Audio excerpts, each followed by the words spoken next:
Around mid-morning on Tuesday, November 8, 2005, in Rochester, New York, a tall, gaunt man with thinning black hair came into the police department.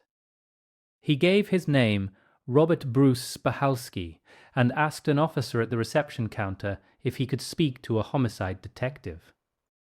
"Do you have an appointment?" the receptionist asked. He said he did not, but insisted that he had to speak with a detective right away. She asked him his reason, and he startled her by replying that he just killed someone. "Who?" she asked. Spahalski told her the victim was a woman with whom he had been doing drugs a few days earlier. He gave the location as 202 Spencer Street and said she was in a back room in the basement of that building. The officer noted that no homicide was called in from at that location. She then notified Officer Lourdes Baez while Spahalski waited at the counter. Baez came out and asked, "What's the problem?" When she learned of Spahalski's claim, she asked for more specific details. Spahalski said that he killed Vivian Irizarry in his home. Her body was still there. No one else knew about it, so it was not yet reported. "When did you kill her?" Officer Baez asked, "and how?" Spahalski did not fully remember. He was high on drugs, he admitted. Vivian came while his girlfriend was at work to smoke some crack cocaine. When she used a knife to open the bag, he claimed he thought she became a demon. "I flicked out," he said. "It must have been a combination of the crack and some mental problems I have." He hit her 3 times in the head with a blunt object, knocking her down. When he regained some composure, he said he saw that she was still breathing, but had soiled herself, so he removed her clothing and washed her off. He thought she was dying, so he choked her out with a piece of twine to put her out of her misery. He claimed he didn't mean to kill her. His girlfriend came back with money, so he bought more crack and smoked it for several days. Then he checked Vivian's body, which stayed cool, and decided to turn himself in. Baez contacted the dispatcher to send a car to Spencer Street to look for the body and secure the scene. She invited Spahalski to continue to speak with her, but then Detective Glenn Weathers, who already knew Spahalski from previous encounters, entered and took over the questioning. They went together to Weathers' office on the 4th floor. "Thank you for not putting handcuffs on me," Spahalski said. Several more detectives came in and introduced themselves. Spahalski consented to a search of his premises and agreed not to be present while it was done. He was taken into a small interview room, accompanied by 2 detectives, but he said he was claustrophobic. "Can I go to another room?" he asked. They went into a nearby conference room. Spahalski took a seat at the end of the table, and the detectives placed themselves on either side of him. They gave him some cigarettes and advised him of his Miranda rights. He said he understood and told them he was willing to waive those rights in order to speak to the officers. He seemed alert and lucid, and the detectives saw no reason to question his competence to waive his rights. With the legal formalities out of the way, the detectives asked about Spahalski's background, and he told them he suffered from post-traumatic stress disorder and sometimes heard voices. Soon the subject turned to his reason for being there. Detective Weather recorded the interrogation while Detective Benjamin asked the questions. What seemed like a fairly routine confession would turn into a 14-hour marathon. When Spahalski's account of Vivian Irizarry's death was wrapped up after half an hour, he listened to an oral rendering of the notes Weather took, as Spahalski did not read well, and agreed that it was accurate. He even complimented the officer and then signed it. While the interrogation was going on, police and firefighters together found the nude body of Vivian Irizarry, 54, in the basement of the apartment building where Spahalski lived. She had been beaten and strangled, and her body left in a back room. There was blood on her face and a rope around her neck, and she wore only one sock on her left foot. There were bloody, dragging marks on the floor, trailing to where she lay. Although she laid there for days, the cool temperatures hindered decomposition. Spahalski's landlord, who let the police into the basement, described him as a quiet tenant with a cat. He lived in the apartment with Christine Gonzalez, a woman he called his girlfriend, for about 4 months, although they'd been together for over a decade. "I never even heard him say a curse word," the landlord said. Vivian Irizarry knew Christine and was apparently a frequent visitor. On Friday, 4 days earlier, Irizarry's son dropped her off at the location. Back at the station, the interrogation continued.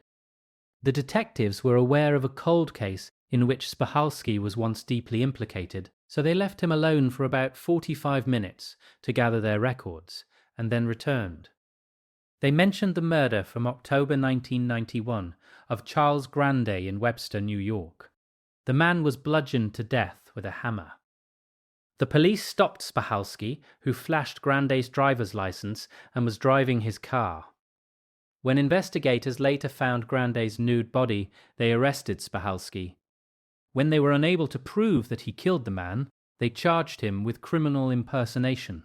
However, the jury decided that Spahalski looked nothing like the police description of the man who was driving Grande's car, so he was acquitted. Nevertheless, investigators believed he was the killer. Only a few months before, they reopened the case with new evidence and were about to take it to a grand jury when Spahalski turned himself in. Spahalski admitted to this murder as well, which he claimed was the result of an argument over money. Grande agreed to pay him for sex. They met downtown, where Spahalski turned tricks, and Grande agreed to take him home and pay him $60. They made this same arrangement in the past, but this time Grande tried to give him only $40. Spahalski grew angry, and Grande punched him. "He was very strong," said Spahalski, "and I felt it." So Spahalski grabbed a hammer that lay nearby and struck Grande 3 or 4 times, killing him. He covered the body with a blanket and stole the sheets and hammer to take away any DNA. He then grabbed Grande's wristwatch, $500, and Grande's wallet, and turned up the heat in the home to accelerate decomposition, hoping to throw off the police as to the time of death. He drove around in Grande's car for a few days before ditching it. "I felt terrible," Spahalski told the listening detectives, adding that he prayed for the dead man every day since then. He hoped to have the opportunity to apologize to Grande's family. The detectives sat down again and took yet another statement, this one being 4 pages long, to which Spahalski made only 2 minor changes before signing it. He said, "I knew that coming forward is the best thing to do. I settled all my past business today and want to put it all behind me." He then accepted a cheeseburger. The detectives had other cases associated with Spahalski as well, and since he confessed so easily to 2, they thought they should take advantage of his need to get these things off his chest. They left him alone again, this time for an hour, before returning to ask him about a murder victim named Maureen Armstrong. This case was even older than the Grande murder. On the last day of 1990, investigator Tony Campione went to Lake Avenue in Rochester to look into the death of a 24-year-old woman in her apartment. She had been bound and strangled. The following day, as investigators were about to knock on nearby doors to find and interview witnesses, Campione encountered Robert Spahalski. He said he lived close by, just across the street, and was curious about what was happening. When he learned of the incident, he said he was not acquainted with the victim.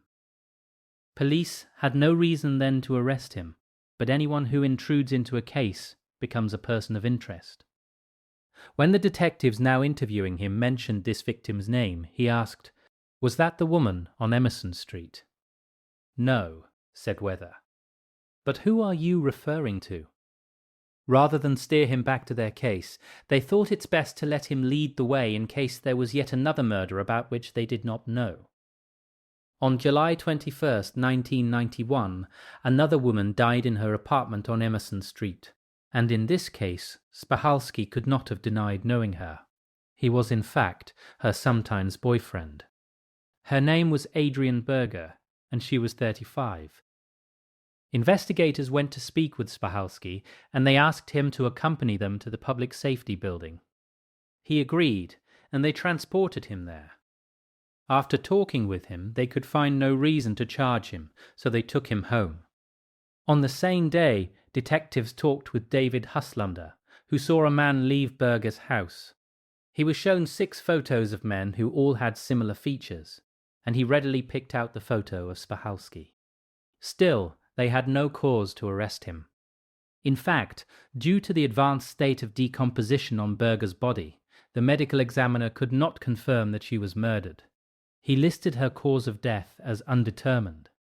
However, her family believed that it was her no-good boyfriend who had done her in.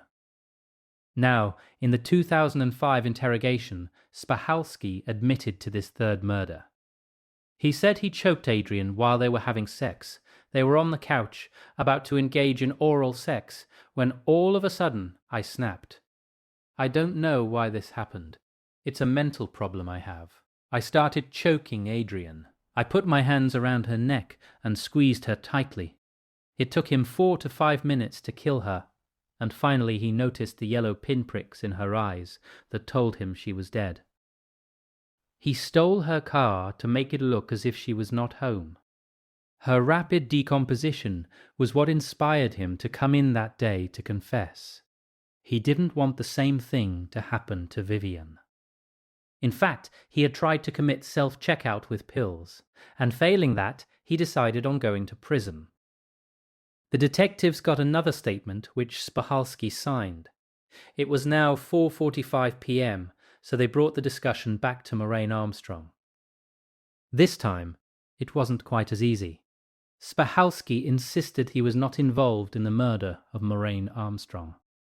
It wasn't initially clear why he would so quickly confess to 3 others, but not this one, in which a witness placed him at the scene. Questioning him further, they learned that Spahalski believed that to be considered a serial killer, one had to have killed more than 3 people, and he did not wish to be called a serial killer. I don't want you to think that I went around killing people. He was in fact incorrect, because the official FBI classification at the time was at least 3 victims in 3 different incidents. He was already a serial killer. However, Spahalski was not going to budge, so they again left him alone in the conference room. They wanted to give him time to think, as well as devise a better approach. He didn't ask for an attorney yet, and that was in their favor. Around 6:40 p.m., detectives Weather and Benjamin entered the conference room again. They found Spahalski to be sullen and uncooperative. They spoke with him for about 20 minutes, telling him the families of the victims needed closure, and then asked if he would speak to other investigators.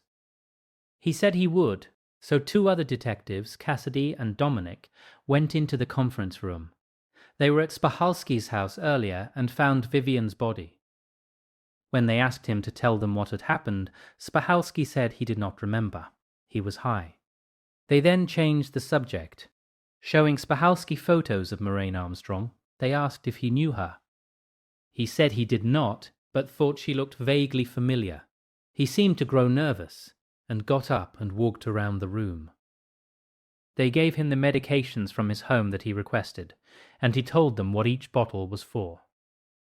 He then said that the chance that he killed Moraine was about 50%, and he might remember better if they allowed him to meditate, so the detectives left him alone for about 15 minutes. Once he was talking again, he asked if an iron was involved in the woman's death, and was told that it was. Then Spahalski confessed to being her killer, having choked Marissa with the cord of an iron. She got stupid and I choked her out, Spahalski said. After smoking crack cocaine together, which he supplied, they got into an argument over money she said he owed her for sex. Once again, he didn't mean to kill anyone. It just happened. 4 murder cases closed in the space of a day, and Spahalski was ordered held at the Monroe County Jail without bail. He was photographed and fingerprinted, and his shoes were taken as potential evidence. Since he lived for 3 decades in an area where a number of unsolved murders occurred, investigators looked into other ways to link him to crimes he did not acknowledge. Only a year before his first murder, Arthur Shawcross was picked up for 11 murders of prostitutes in the Rochester area. He was convicted for those, but a number of others remained unsolved. Half a dozen were linked to another suspect, but he died before any charges were brought. Spahalski was not without his share of problems. Since he was a teenager, he had a number of run-ins with the law for such things as burglary, arson, and criminal trespass. He even went to prison 4 times for short stints, the first when he was 18, in 1973. As an adult, Spahalski operated a male escort service and worked as a hustler. Given his persistent antisocial tendencies, multiple murder wasn't much of a stretch. He was arraigned in the early hours of the morning of November 9, 2005, in front of Judge Corretore for the murder of Charles Grande. Soon he was charged for 2 additional second-degree murders, including that of Vivian Irizarry, while detectives looked for corroboration for the other 2. It was never sufficient just to have a confession, which might always be recanted. "I'm guilty," Spahalski stated. "I just want to get this over with." His usual strategy for dealing with unpleasant situations was to try to forget what he did to others, but he believed he had a fatal illness and that it was time to set his affairs in order. During his police interview, he worried about being labeled a serial killer and indicated that he had different motives for each. One was a dispute over money for sex, while another was supposedly caused by hallucinations. A third occurred during an argument and subsequent robbery, and the fourth happened when he snapped during a sexual encounter. 3 occurred in 1990 and 1991, while the fourth took place years later, 3 days prior to turning himself in. The victims' ages ranged between 24 and 54. 2 were strangled, while 2 were bludgeoned, and one of those was also strangled. 3 victims were female and 1 was male. He knew them all, and 2 were friends. Reporters were confused about this issue as well, since in New York, the legal definition for a serial killer was having 3 or more victims, a similar method of killing, and crimes that occurred within a fairly tight time frame. In addition, Spahalski's behavior did not fit what has been claimed about serial killers. He did not have a clear victim type. He was not compulsive or predatory, he was able to stop, and he suffered remorse. The confusion over Spahalski is understandable, but, in fact, when analyzed case by case, serial killers often do not fit into neat categories. This was an issue of technicalities. Spahalski was a serial killer. Not only that, his identical twin brother committed a homicide as well. Robert Spahalski's identical twin brother, Stephen, killed 48-year-old Ronald Ripley when Stephen was 16, nearly 17. Stephen claimed that Ripley approached him sexually, and he reacted. Robert was a strong suspect in this homicide, and the police were surprised when Stephen stepped forward to plead guilty to manslaughter. They suspected, but could not prove, that Robert was present at this incident as well. Journalist Gary Craig for the Democrat and Chronicle tracked Stephen down in Attica Correctional Facility for an interview, though Robert would not talk unless he was paid. Even with only one twin willing to speak about the family history, it was a rare opportunity. Stephen was initially imprisoned for 8 years, but upon release he committed a burglary and kidnapping, which sent him right back. A second release ended in incarceration again in 1999, following a parole violation. While he was due for release in the spring of 2006, he refused to take a required anti-violence course, so he remained in prison. Both brothers used to be skilled gymnasts as youths. Their parents divorced when they were 12, but neither twin attributed his violent behavior to his upbringing. Both had a history of antisocial attitudes and criminal offenses. "I thought I was the only murderer in the family," said Stephen when Craig interviewed him. He could not identify any specific reason why his brother might have killed someone. They were close when growing up, the way identical twins often are. And after Stephen went to prison, Robert visited him often. Over the years, however, the visits turned into letters, and the letters came less frequently. Once, in 1978, they were incarcerated together at Auburn Correctional Facility, and Robert tried to escape. The guards had trouble identifying him because Stephen covered for him, and therefore both were sent to solitary confinement. Stephen, whose nickname was Christmas, was gay, while Robert was bisexual. Stephen did not know why his brother would confess, except that possibly his conscience bothered him. He wanted it off his chest. Stephen claimed he certainly wouldn't have turned himself in, although he did when he was 17. He added that Robert never admitted to him that he killed someone. In learning of Robert's twin, said Gary Craig, we also learned that Stephen lived a life of crime, killing a man when he was 16 and never leaving prison for any extended period of time since. This raised the inevitable nature versus nurture question. What in their lives or upbringing shaped them into the violent men they became? Are they the eerie but consummate example of the harmonic behavior you sometimes hear of with twins? Robert Bruce Spahalski, by himself, was a fascinating story. A serial killer whom the police first suspected of a murder in the early 90s, but who managed to evade authorities until he turned himself in. But adding a murderous identical twin to the mix made the story even more bizarre, Gary Craig continued. Craig hoped to interview Robert one day as well. We are seeking to talk to him in prison, but that could be months away because he is temporarily in transition at a holding prison where officials don't allow interviews. He noted that Stephen demonstrated the same occasional disconnect with reality that was apparent in Robert's confession.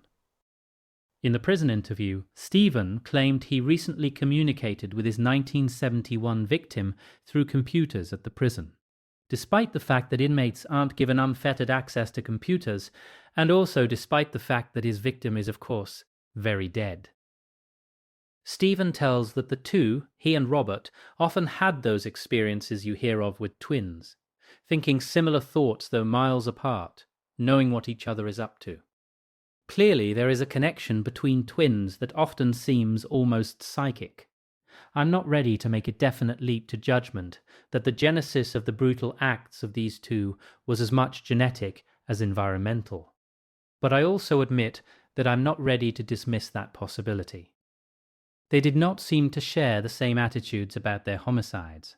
In his confession, Robert expressed remorse. Was it sincere? Only he can tell. And he's also a hustler who can lie with the best of them. Stephen, on the other hand, still seems to believe that his killing was justified.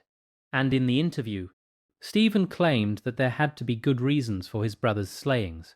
They must have deserved it, he said of his brother's victims, as if the killings were self-defense and not the taking of innocent lives, as each of the 4 murders was. It does seem that Robert had a bout of conscience, and was, genuinely, remorseful, if only long enough to turn himself in to the police. It also seems that his final victim was a friend, and perhaps this is what prompted the remorse, the realization that this time his violence took someone who had been genuinely kind towards him. You could surmise that he turned himself in because he likely would have been targeted as a suspect because of his connections with the victim.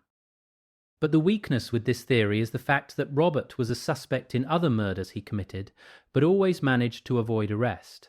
Given that, it's likely that he believed he could, literally, get away with murder. That's why it does seem more likely that he truly regretted his final slaying. In The Antisocial Personalities, David Lycan compares a number of studies of twins across several cultures to try to determine how heritable violent behavior is.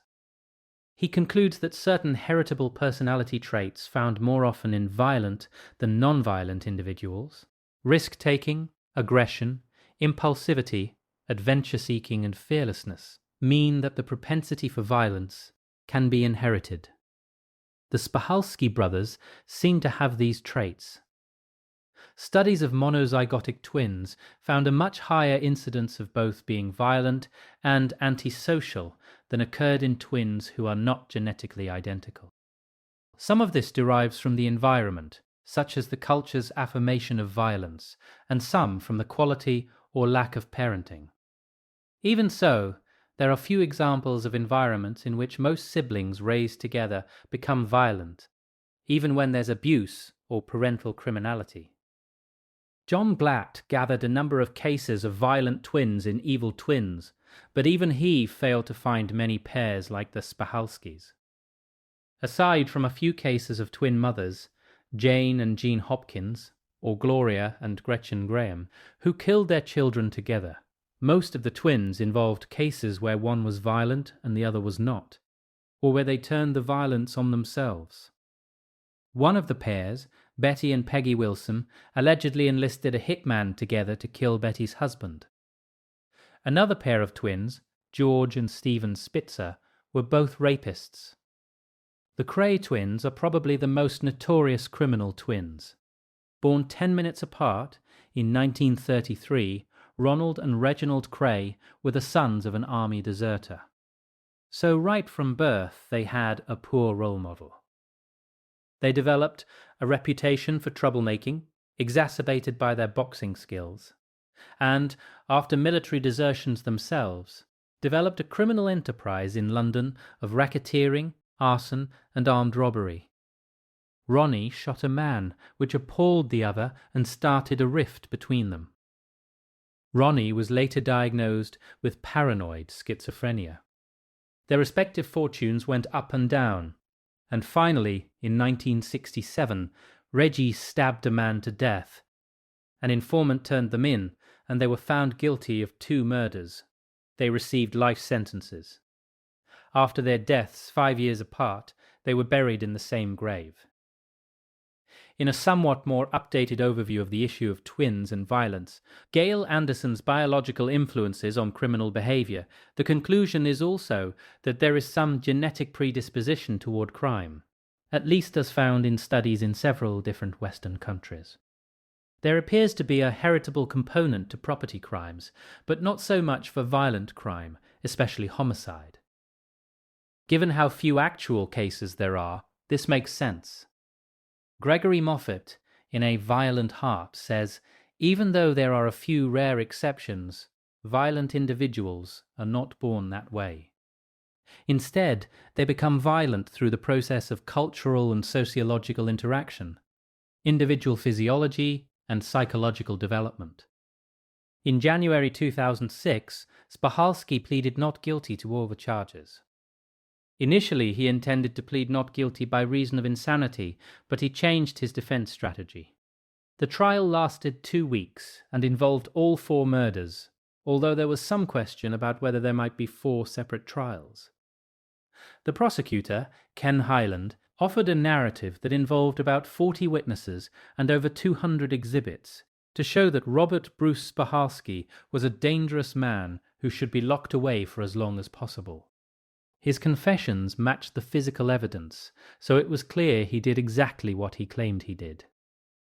Spahalski's attorney, Joe D'Amelio, protested the reliability of Spahalski's 13-hour interrogation.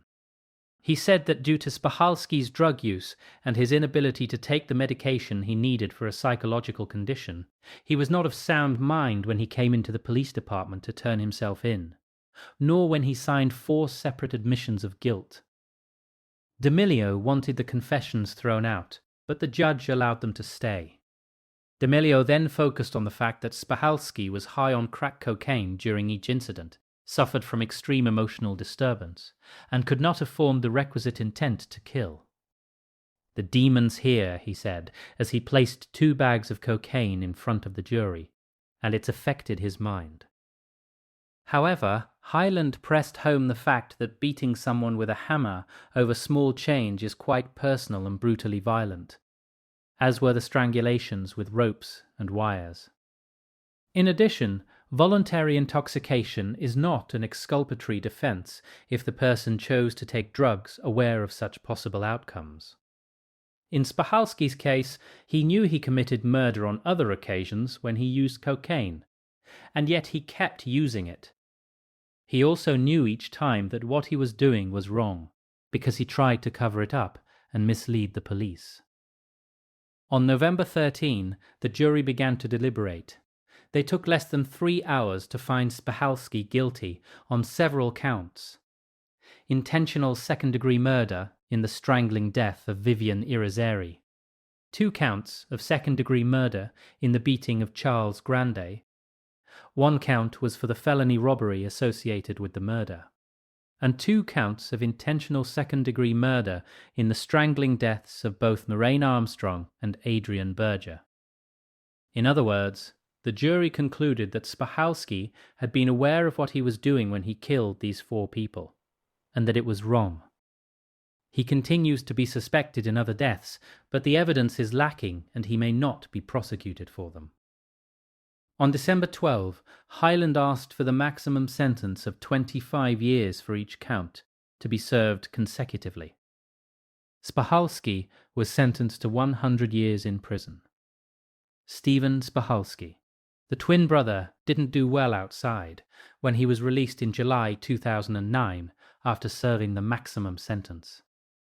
Within a short period after release, he attempted a bank robbery in Elmira, New York, which led to his immediate return to custody. Neither of them are likely to see the real world ever again.